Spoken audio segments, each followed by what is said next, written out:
இந்த அறிகுறி வந்தா முருகன் உங்களை நினைக்கிறார்.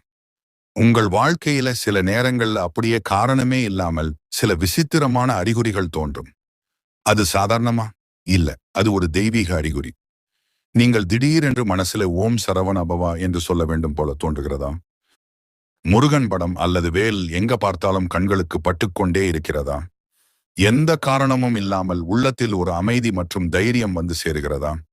சுப்பிரமணியர் கோவிலுக்கு போக வேண்டும் என்ற ஆசை திடீரென்று அதிகமாகிறதா? இந்த எல்லாம் ஒரு சாதாரண விஷயம் இல்ல. இது முருகன் உங்களை நினைத்து உங்களுக்கு அருகில் இருப்பதற்கான சின்னங்கள். அவர் உங்களுக்கு சொல்லும் செய்தி, நீ பயப்பட வேண்டாம், நான் உன்னுடன் இருக்கிறேன், உன் பிரச்சனைகள் விரைவில் தீரும். இப்போது நீங்கள் செய்ய வேண்டியது, தினமும் 11 முறை ஓம் சரவண பவா ஜபம் செய்யுங்கள். ஒரு சிவப்பு மலர் வைத்து முருகனை நினைத்து பிரார்த்தனை செய்யுங்கள். உங்கள் மனதை நம்பிக்கையால்